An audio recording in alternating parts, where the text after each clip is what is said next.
Welcome back, Illumineers. We are heading into round number two of the Infinity Tournament, the Winnabox Infinity Tournament that we held in partnership with the Krakens Crate and Lorcana Cabana in Newton, Iowa. And what you're going to see here is a hero song, sort of steel song build versus a blue steel item deck. And I will preface this by saying we said it in the last video, but we did have this tournament before Hiram Flaversham was banned from Infinity as well, so you will likely see some of that Hiram Flaversham card. Just know that we did that before the ban happened. It was like, what, a week before, Max? Yeah, I would say I can't remember if it was 1 or 2 weeks before, but shortly before the ban had been announced. So we will get into the match here in just a couple minutes, and we'll see what's going to happen. We've got Matt on the left and Mitchell on the right. Looks like maybe a high roll there. Yep, I think we've got Mitchell on blue steel going first, and this will be an interesting kind of amber steel list. Matt tends to kind of pilot a more of a hero character type matters version of amber steel that I don't feel like you see quite as often. Yeah, there is actually one card in particular that we kind of know around here that Matt is famous for. I won't spoil it yet, but kind Pyros? of yeah. Well, he does love Pyros. I don't know that you'll see that one in this one. No, Although, don't unfortunately quote me. not. But or at least I But assume there, not. yeah, that would be interesting in this build. But there is another card that kind of drives this build a little bit. So I don't know much about Mitchell's deck aside from it's a blue steel item deck that we are before the Hiram ban all too familiar with. So we will see kind of what cards he's on. Yeah, and I think one of the special takes that he kind of took with this blue steel version, which is a little bit different than others, is he's actually utilizing the aerial um, collector as a kind of a lore engine as opposed to just being able to rely on that Tamatoa. Sure, and that kind of makes sense with the title of his deck there. Who's its and what's its galore. So the players are entering their deck or their hands right now. Three Cinderella Ballroom Sensations in hand for Matt. And you can now see which card we were referring to there. Yeah, the Philoctetes. Yeah. That is Max, refresh my memory on Phil. If it's every time you play a hero, you gain a lore. Yes, I believe so. I'm pulling up the lists right now, and I'll get those over to you as well. But um, yeah, it gives the hero's challenger +1, and then also whenever you play a hero character, you're able to gain 1 lore. And it looks like Mitchell does have the ramp and the Hiram in hand, so we'll be likely seeing that line, choosing not to play the bell for free in place of that popsicle. You hold off on that a lot of times for a couple of turns, as you really want that popsicle there for the draw engine.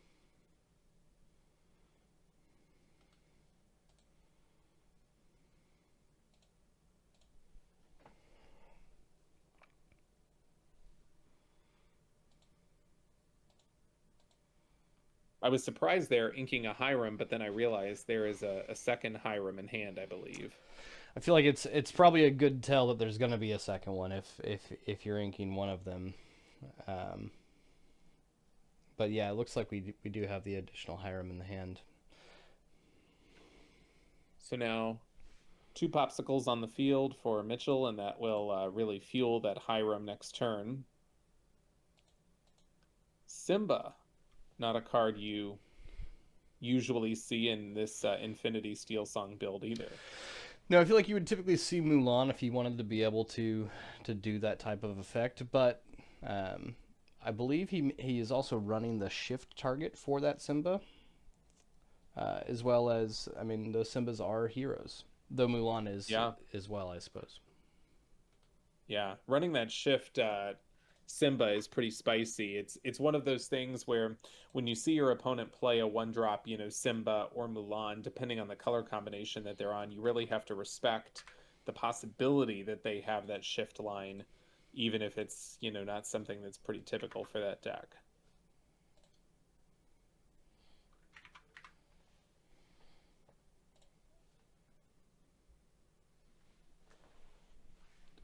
Mitchell considering what to ink here.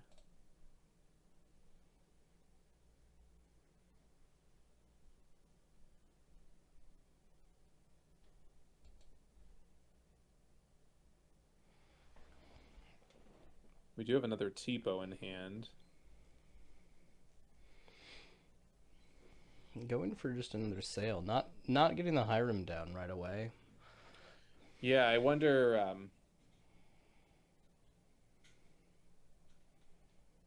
if the goal is maybe to get one of these bells in play for free. Looks like he's going for just a lot of ink. Okay, yeah, so play both bells. I think the line there is interesting because we have the Tamatoa happy as a clam in hand, so that can come down here on the next turn because we'll already be going to 6 ink, and you can actually get those two popsicles back from the discard for free. Yeah, really valuing getting kind of characters on the board there, because I mean I think he had played his sale but didn't ink an additional time from the sale and instead played Tipo and utilized Tipo's effect. Yeah. So we just have that lone Tamatoa in hand, but you'll be able to refuel with the popsicle. And on Matt's side, we have Ariel digging for a song, doing what she does best. And now I have to imagine that Cinderella is going to sing this strength to remove one of the bells.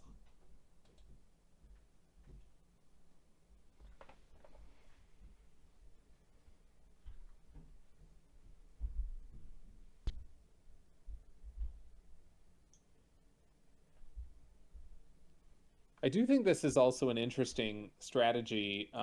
This Steel Song deck, of course, probably playing a whole new world. And if you continue to draw cards with Hiram and then you get punished with a whole new world, now all of those cards that you've been working to build up in your hand essentially go into your discard. So you now have to kind of reset your plays. Yeah, and maybe that's what he's kind of going for here is he's saying he doesn't really want to be punished by that whole new world, and so instead just kind of getting up to have as much ink as possible so that if that whole new world comes through, he has the ability to kind of play down whatever he needs to. Mm-hmm. So on Matt's side, we do have the shift line for the Simba Pride Protector there. We still have a strength, and we have two fills in hand. What could be really backbreaking here is if he were able to get down to 5 characters on board. Yep. And then sing the strength on the Tamatoa.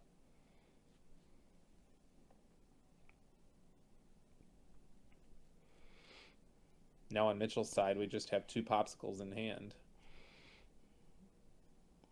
Yeah, I mean, those two popsicles could certainly chain into quite a few cards. That's true.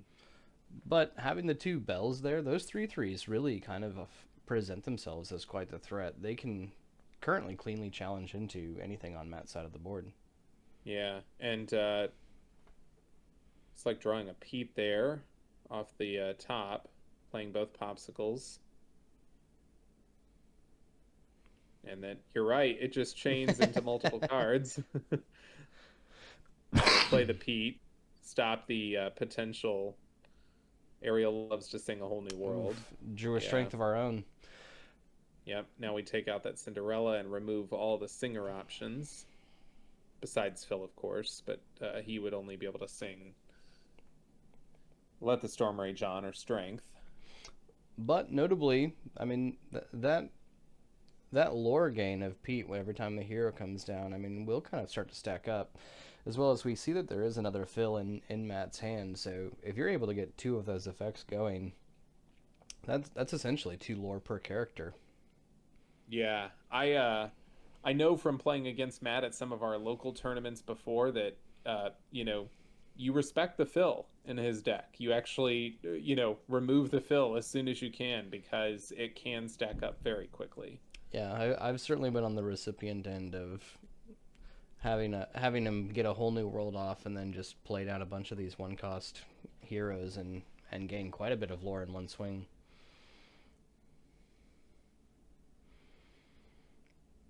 Looks like we may have another Pete in The our Robot hand. Queen, Yep. yeah. The Robot Queen is Whispers in the Well card that has really grown quickly in popularity for this blue steel deck that allows you to, once you play a character, pay 1 ink to deal 2 damage to an opposing character, and that can be really backbreaking for the Steel Song decks where they are, you know, running some lower willpower characters. Yeah, I mean, somewhat notably though, we haven't actually seen a Hiram be played to the board yet. I don't think yet. We have not. We've seen a few of them go into the inkwell, but We shift the Simba. I'll be honest, I have to refresh my memory on what that Simba does. It's been a while since I've seen that card.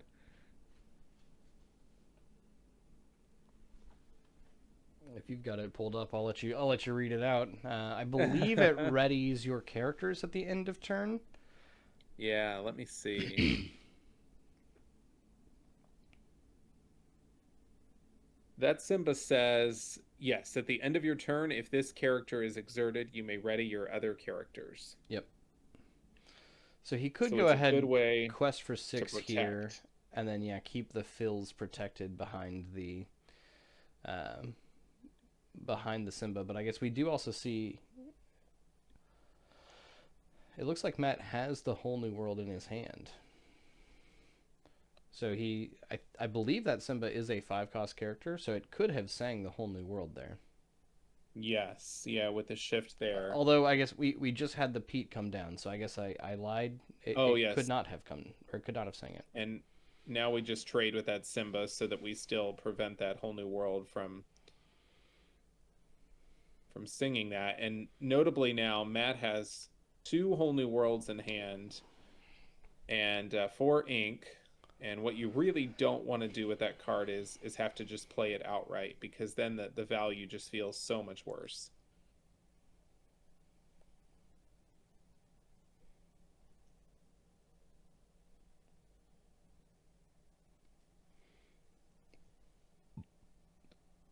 Okay, so we top decked and along came Zeus.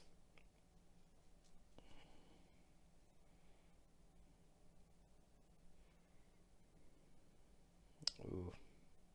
Ingenious Device is quite good against this fill.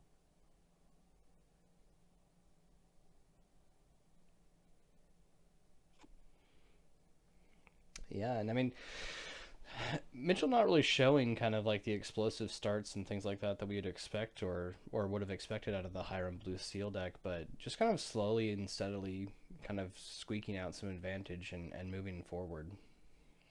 Yeah, and still, keeping Matt from having a singer in play. Yep. And so, this whole new world is, well, actually 2 of them just sitting in his hand and Yeah, and then we're likely really gonna. difficult to do anything with now. But yeah, you let him just play it.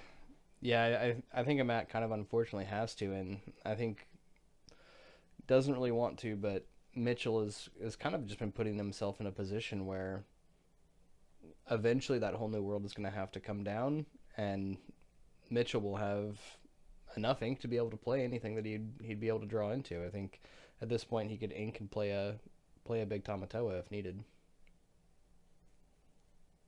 And it looks like we do have the So big Tamatoa in our hand. yeah, I think that's what it was. And we have 7 inks. So if we can ink something here, Oh, but Matt maybe did not drawing the find inkable. another singer for that whole new world. So Yeah. it looks like he is going to, at the very least, get away with being able to sing it and not have to pay full price.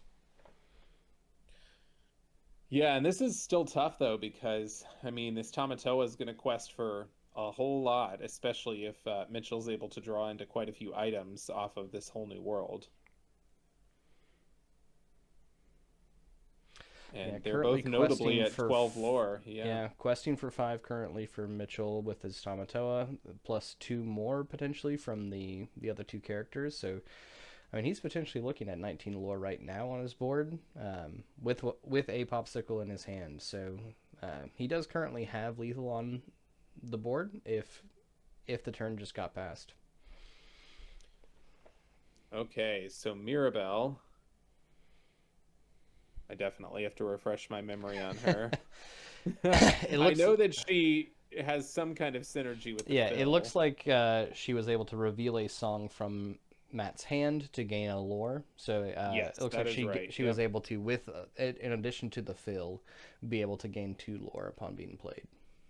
Okay, well, that is pretty cool.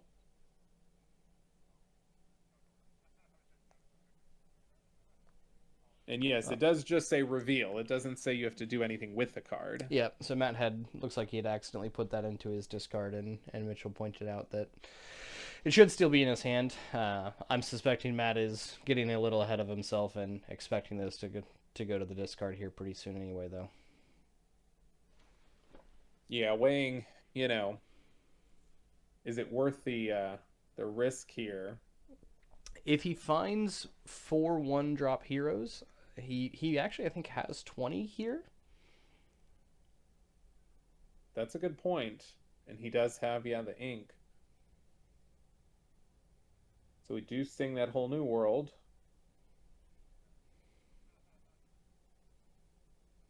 This makes the reset the hand function very fun. Yeah, I don't know that we're gonna see those get updated before we see the rest of these turns, but Okay. So I see Mitchell, we have Ariel, Lucky Dime, Tamatoa. yeah, I mean I think that Lucky Dime plus Tamatoa in and of itself is representing about 12 lore. Yeah, and we have enough to ink, so we can just play Lucky Dime here. 4, 5, But 6, 7, 8. Yeah, we would be able to play it and then activate it. yep, but we've got to get through Matt's turn here, so I think it kind of comes down to whether or not he's going to be able to get enough characters on the board. He also may have I don't know. I don't know if he can get enough characters down plus his strength.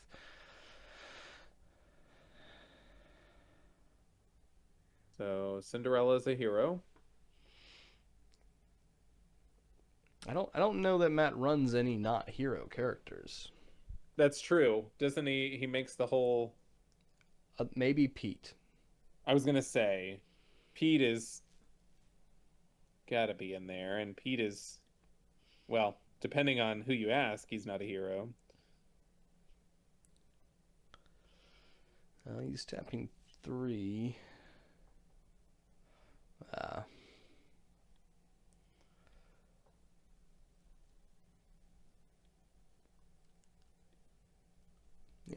there is a Pete in his deck. So we quest. Yeah. Okay, and just Yeah, couldn't quite get there. recognizing, yeah,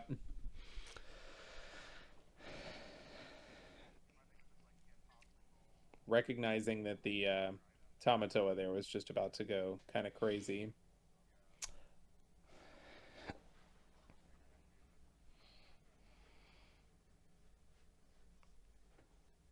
But Matt will be on the play going into game number 2. Yep.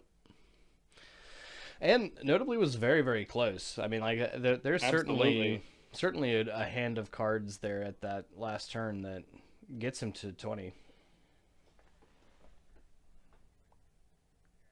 Yeah, a couple more of those one drop Simbas or Mirabelles would have been really good.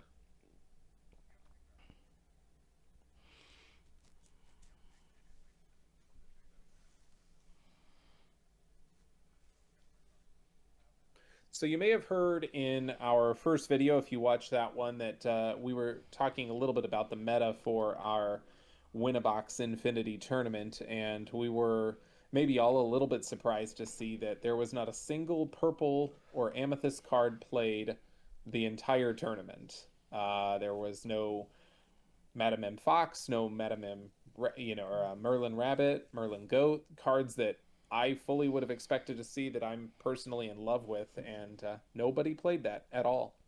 Yeah, no, yeah, really not. That was really shocking. I was expecting people to kind of jump back over to red purple and kind of bring some of those things back to life, um, but yeah, really didn't kind of see. I mean, we definitely didn't see any purple, and I think there was only one red deck. Well, I played a Ruby Sapphire deck, and I believe there was one other Ruby Sapphire.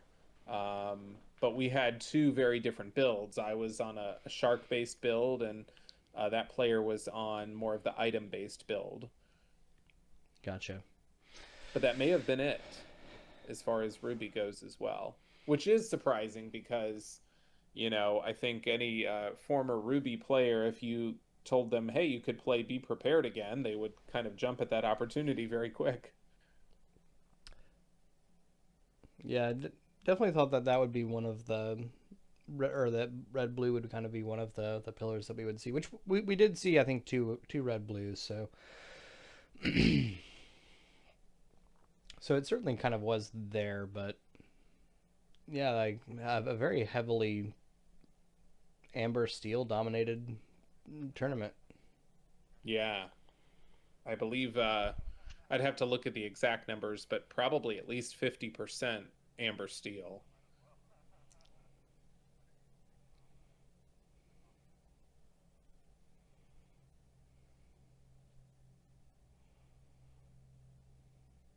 So we do see a card in Mitchell's hand called Keep the Ancient Ways, and this is actually a brand new card from Winterspell that really, I think, can make a big splash in Infinity. It is, sort of affectionately called Pete Song, which essentially it says for 2 ink, or, a 2 cost character can sing it. Your opponent cannot play any actions or items the next turn. So that actually is pretty powerful against this blue steel deck, which is fueled by items and actions. Yeah, it's a card that I was definitely kind of looking at and looking at being able to utilize. With the ban of Hiram, it'll be interesting to see if the need for that card is still kind of there, or if people just kind of revert back to plain Pete. You will notice there too that Mitchell made a really cool play where he actually played the bell for free by banishing the popsicle, opted to spend the ink to, do the Robot Queen trigger on Cinderella, and skipping the ramp, even though we have a Tipo in hand, and probably waiting here until this next turn when we can play another 1 drop item and the Tipo to do that ramp. Yeah, the Robo Queen with Bell is a really neat way that this blue steel deck is able to kind of deal with some of these early game threats, like a turn one Cinderella or a shifted Diablo even. Yeah, interestingly enough, we saw the last match. There was the Shift Diablo there, but that was the only one as well, the only Shift Diablo deck of the day.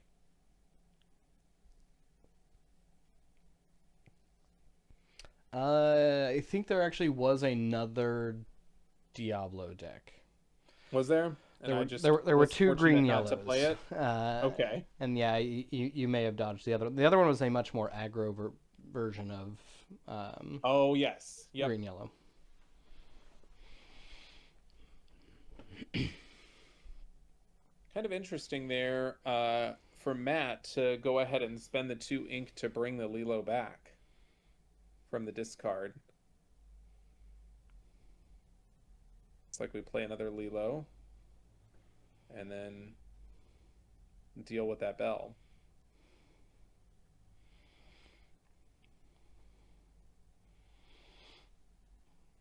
Yeah, I mean, I think it's a fairly heads up play of going ahead and getting that Lilo out there. I mean, he kind of looked at his hand, knew that he really only had 4 ink to work with, had another Lilo in hand, so I think getting 2 threats down early against this deck is a good idea. And does have the whole new world in hand that Ariel will be able to sing this next turn. Yeah, which does kind of we kind of see the opposite lines here for Mitchell in this game, where he is opting for this Hiram as opposed to kind of more heavy ramp, and he's gonna. I mean, and now it's going to kind of end up in Matt's favor, I think, where this whole new world is going to come down and take out that card advantage that he kind of just gained by playing that Hiram.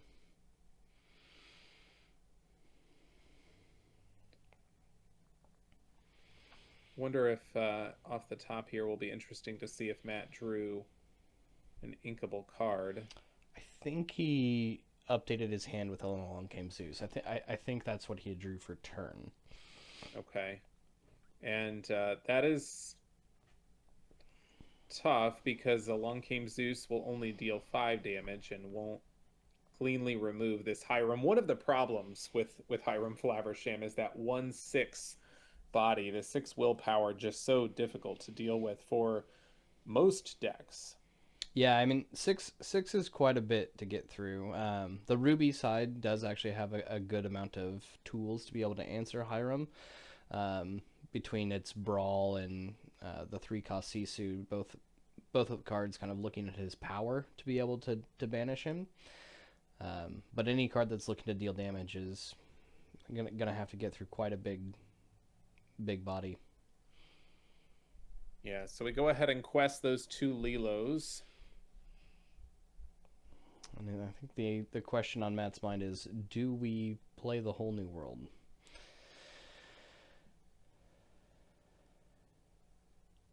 We do have an inkable in hand.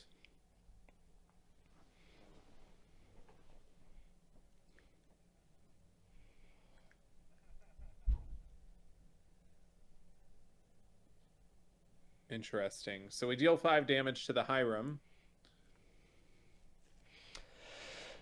Yeah, I wonder what the idea of not just hitting the whole new world there and kind of ripping that band-aid off is. I guess Matt's maybe hoping to kind of catch Mitchell with more cards in his hand.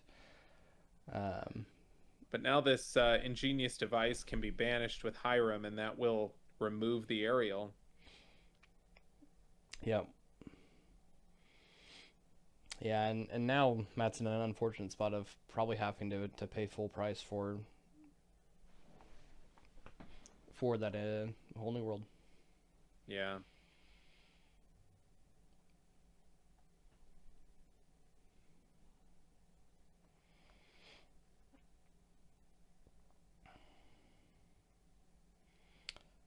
Now I wonder if we're going to see a Popsicle get sacked here to heal Hiram up. I sort of feel like at this point, I probably would. Yeah, I mean, it puts it out of range for the Lilos to be able to just take the Hiram out cleanly. Yep. Yep. Yeah, at least heal it down to 3. And then, I mean, I probably... Okay. I might have quested Tipo at that point.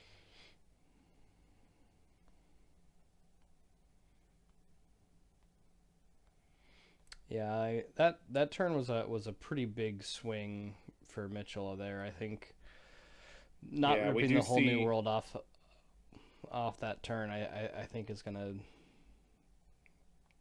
cause Matt a little bit of trouble here. Yeah, and we do see both Tamatoas in Mitchell's hand. The 8-drop So Shiny Tamatoa and the 6-cost Happy as a Clam. Of course, if we play the Happy as a Clam Tamatoa, we can get 2 items back out of the discard, so we'll be able to... Okay, well, we do hardcast the whole new world, and so those are no longer in hand.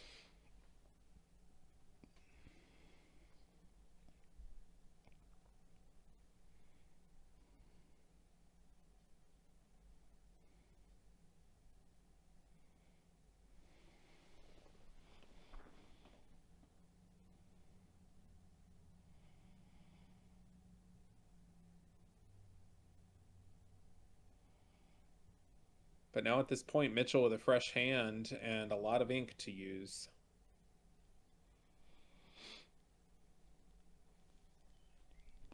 Yeah, we don't get a great look at what is in Mitchell's hand, but I think I can see an ingenious device in there. Mm-hmm.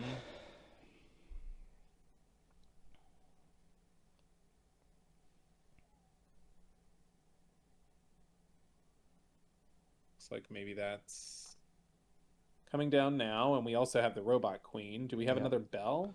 Oh,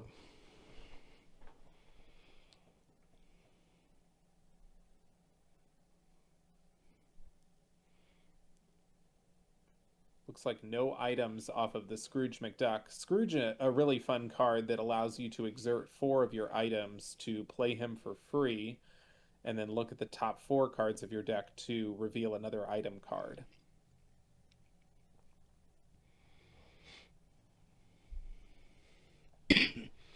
Yeah, and I guess notably not utilizing the Robo Queen trigger there to take out an additional character. I think good foresight there for Mitchell to take out the Robin Hood with the ingenious device. Again, I mentioned earlier, you have to respect when you see a one drop Mulan or a one drop Simba. Similarly, Robin Hood, a great, powerful shift target that we have seen played very much, pretty regularly. Yeah, it's Matt's deck is kind of filled with a bunch of these hero characters that have these shift lines to be able to play the whole new world out.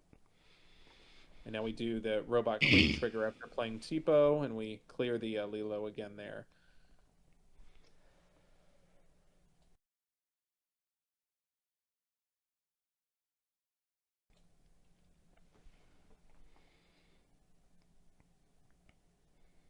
Looks like we're getting Mitchell's hand updated there, and he's got another 6 cost Tamatoa along with Pete, Dime, and a Strength.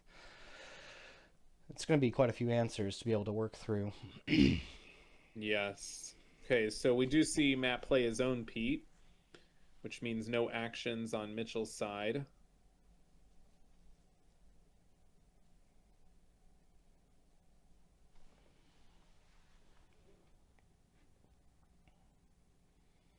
But we will still be able to play Tamatoa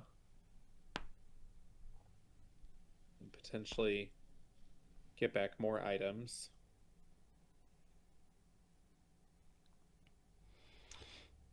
Yeah, and some of these bodies are really going to be just kind of difficult for Matt's deck to be able to clean up. Um, I guess I'm not positive. Uh, do you happen to know, is Matt running like World's Greatest Criminal Mind to be able to take out a big Tamatoa? I'll take a look.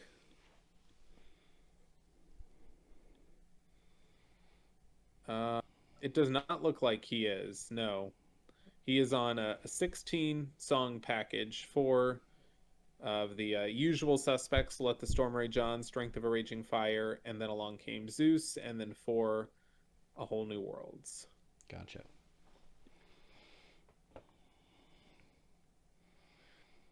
Yeah, this is tough because if Mitchell is able to quest this Tamatoa, he'll be able to play that Lucky Dime for free. Yeah, as well as, I mean, now getting back that ingenious device that'll just be able to kind of continue to clean up these characters. This is the power of this blue steel deck, really being able to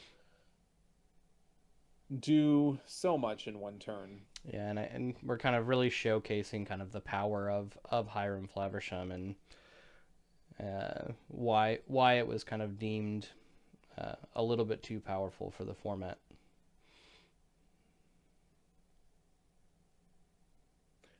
There was, as we record this, there was a Disney Lorcana official lorecast today. Max, you'll appreciate this. And it was asked during the lorecast if we are so keen on banishing Hiram or banning Hiram from all of these, you know, version or these formats, then why are we not banning three drop Prince John that has Ward?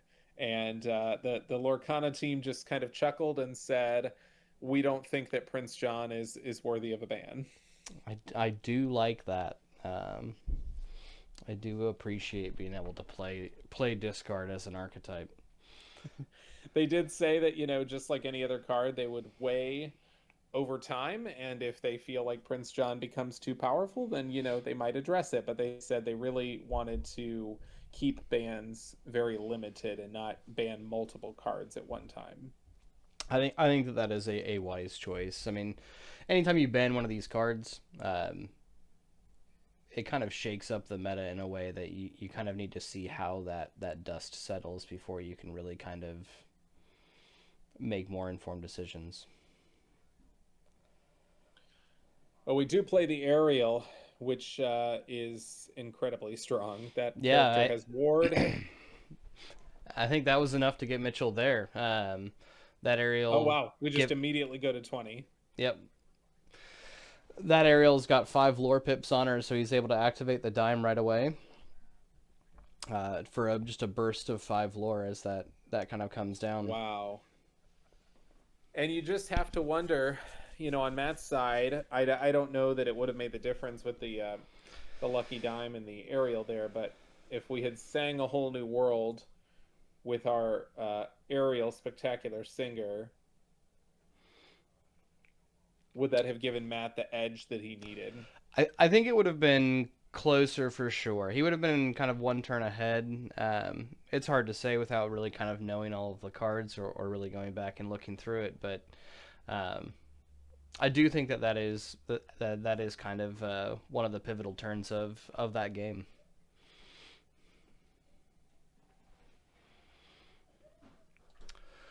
Well, that wraps So we out. have seen, yeah, go ahead. I was going to say we've seen two matches that have both ended 2-0. Yes, and with that, that kind of covers up our round two. And so for the next video, we'll be diving into round three and